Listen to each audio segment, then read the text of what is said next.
And we're back. Okay. So, and we're back. Each Mercury retrograde is different because it happens in different signs each time. Yep. What the collective tends to talk about is sign is Mercury in during the retrograde, or what signs is he in. You go deeper than that, looking at the transits and who's playing with Mercury during retrograde. So I would love to, and that can deepen or enhance the theme and make it very personal. So I would love to hear about what's happening in this coming Mercury retrograde. Okay. So this Mercury retrograde that we have coming up, starting April 1st, Mercury is in Aries and he's staying in Aries fire, right? He's staying in the fire. So, and Aries is I am. It's very, like all of the Mercury retrogrades are very personal because Mercury is a personal planet that's our mind. But what's happening with this Mercury retrograde in Aries, it's like we have all the personal planets in Aries. So we have the sun, North Node, Chiron, Mercury, and Venus will be in Aries too, shortly after the Mercury retrograde begins. And what's happening is they're all answering to Mars because Mars is the ruler of Aries. And whereas Mars is actually in Pisces. So, so well, it's like we have all this fire and we think we're gonna just like be able to like go forward, you know? It's like we're gonna like we're gonna have all this fire and we're gonna just like go forward. But what's actually happening is Mars in Pisces is actually taking us deeper into the water element, which is the the emotional realm.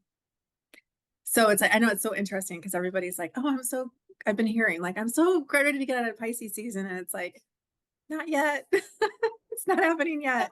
And we're not. It's like this forward and backward, right?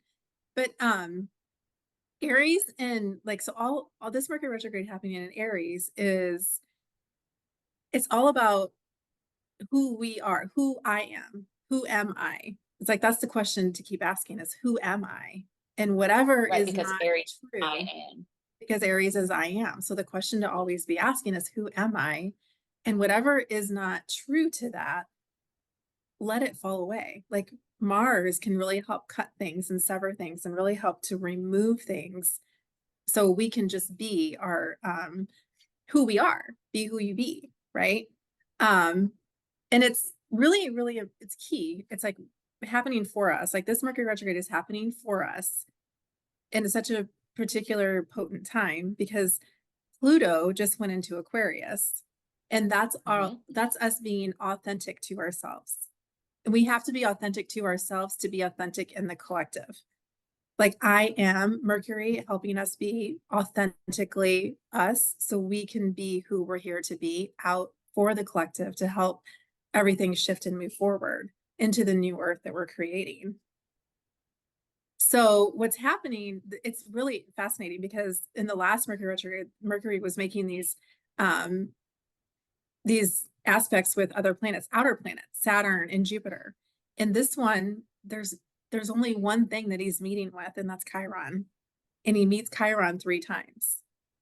Mm-hmm. And Chiron is the wounded healer. So what are those wounds that are surfacing like for us? They're surfacing up for us to heal, to like surface up, to be released so we can actually be who we're here to be. You can actually be I am, authentically I am.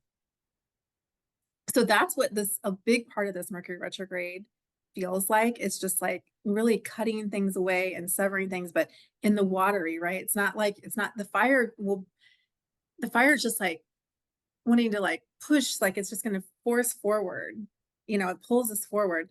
But the water, Mars in Pisces, is asking us to like go deep within ourselves, to let the emotions rise and release out of us. So, and Mercury is the mind, right? And he rules like Mercury's like Gemini and Virgo. And I think of Virgo a lot because it's the mind, body, spirit. So what is happening, what I'm seeing happening with this, it's like Mars in Pisces is asking us to like bring up those emotions from our body, right? And what happens is it like brings, it's like a the whatever feelings happening in the body like comes up and triggers something in the mind. So it'll take us on a it'll take us on a little story, whatever stories are coming up. So let those stories, like let those feelings come up, let those stories take us where they're going to take us and like shift us and help us remove them, release them. These are RE words, remove, release. And a big thing with this whole Mercury retrograde to know where you're at in it, how are you responding? Are you able to respond or are you just reacting? You know, because Mm. fire is very reactive and it's going to be activating. But if we're reacting, then we're actually in frustration and anger and I'm trying to think of like Mars fire words, like the lower side of it, because it's like if we feel this anger and this frustration, like you can feel like this fire that wants to just needs to be like let out of us. It's like deep in our Mhm. bellies and it just needs an outlet to come out. So you have to like allow the outlet to come out. Like you have to give it the space to come out, to release from your body so you can move and shift in new and different ways. So it's kind of it's a very potent Mercury retrograde because we do have Chiron in there. And it's going to make those three passes, like really bringing up that wound that wants to be released from you. So you can be who you're here to be. Step into all Yeah. that you are authentically. So the other thing is, how is it playing with the North Node? What's the North Node doing in Actually, this? it's only going over the North Node once. It hits the North Node one time. That's why I said it's like so personal because so this is the other part of it. So we have Mercury and we have Venus in Aries, and we have Mars in Pisces. So these planets are all answering to Mars. So Mars is actually where Venus is exalted in Pisces, and Aries and Venus is answering to that. So it's like and then they're making these aspects, right? So right as we're going into the pre-retrograde, Venus is meeting with Saturn. And then during the retrograde, Mars meets with Saturn. So it's almost like all these planets are getting directive from Mars. And what's Mars doing? Mars is meeting with Saturn. So there's like something that's going to come up with Mars and Saturn that's going to help us along the way. Um, so it's not the Mercury, the only thing that Mercury is meeting with three times is Chiron, but then it's like the personal planets, what are they doing and how are they um interacting? And Saturn's a player in it because they're both going to meet up with Saturn to help us. And then, oh, that's the other thing. How did I forget this? Like probably like one of the biggest things ever, the eclipse. The eclipses and also the Jupiter Uranus conjunction. Yes, like okay, so we have some bigger things. Yeah. Oh, see, this is so okay, yeah. So we have in the middle of it all, we have the eclipses. So Mercury's actually starts as pre-retrograde shadow on the 18th, and Which then is today which is today that we're recording this on. that we're recording. And then so we have our first eclipse on the 25th at 2 a.m. Central Time.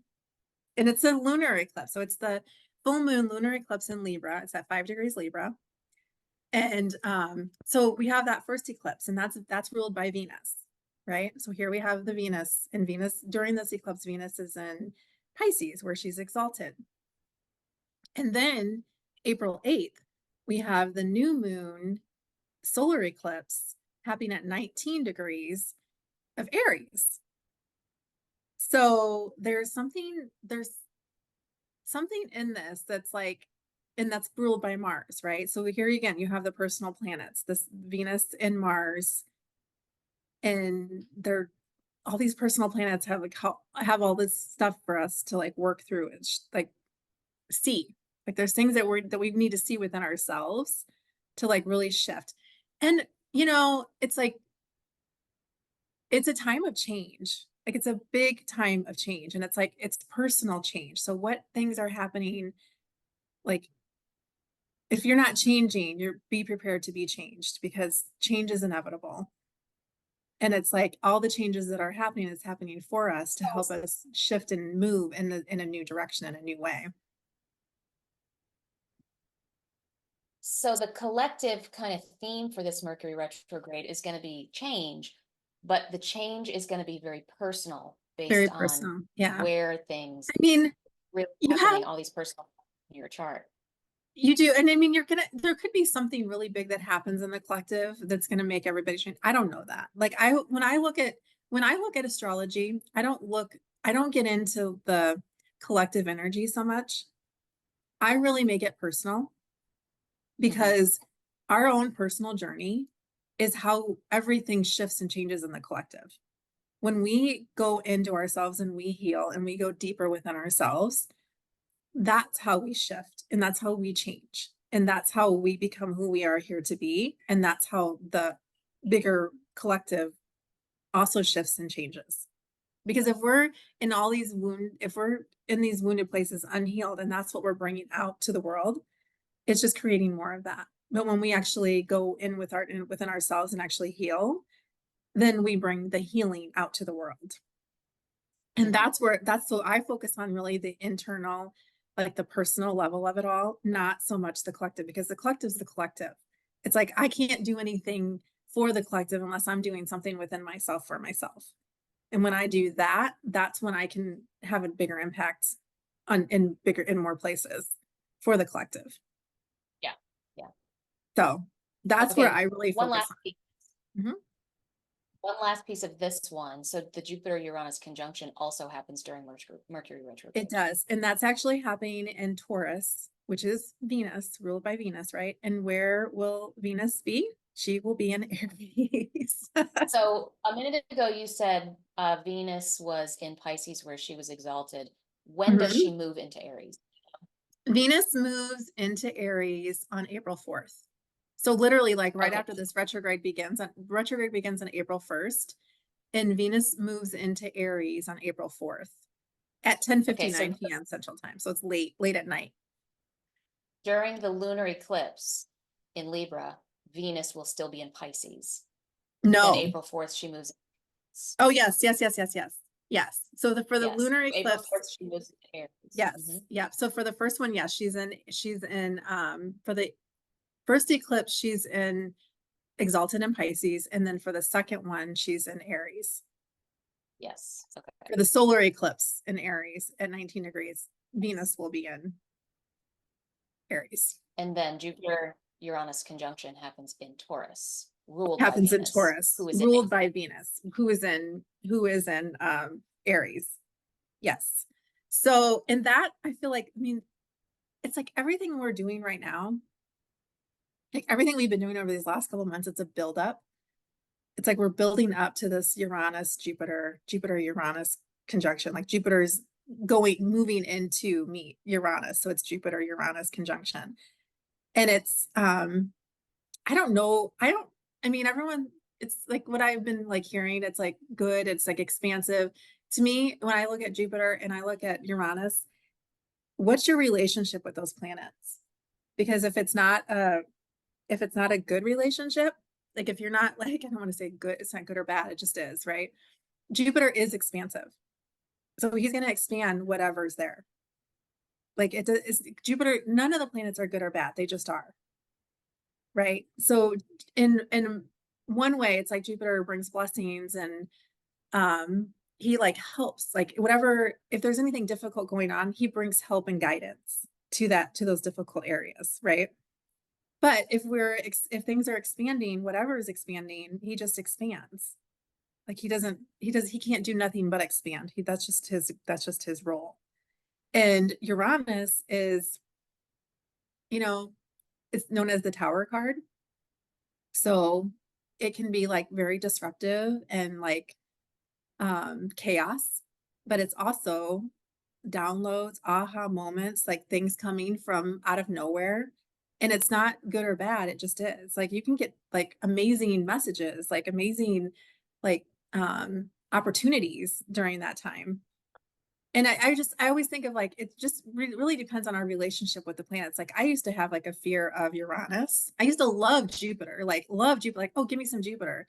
But then when I'm like, oh, wait a second, I need to change my relationship with this because Jupiter is just Jupiter. Like you can overdo Jupiter because he has no bounds, he has no limits, he just expands. Like you can overdo it. And Uranus is like this. I've learned to like love Uranus and like step into that, not fear like the changes that are coming, and step into like the like, oh, what's coming? Like what's unexpected? Like what are the things that can like come in, whether good or bad? It doesn't right, it doesn't matter. So it's, you know, how we play with that energy, and they're merging together, so like coming to kiss each other, right? So there's these two energies coming together in some big expansive way that's like sudden, shocking, out of nowhere, you know. Could it be chaos? It could be. Could it be a huge download of something, huge insights? Could be. Like you could get and then where it's happening in our chart all matters too. So if it's in your 10th house, you could get like a big promotion, right? Or a big change in career, like big changes in career. Like you're, nope, not going in this direction anymore. I'm going over here. You know, like it just depends. Like if you're in the 4th house, you know, we're moving. Haha, we're moving. Didn't see that one coming. Stuff like that, you know, it's just, but it's those sudden things out of nowhere. You're like, whoa, like shocking. Like wasn't expecting that. And it's like you can meet people. Like if it's in your 7th house, who are you meeting? It's, you know, like wow, like who are the people that are coming into our lives that are helping us shift and change and grow and evolve?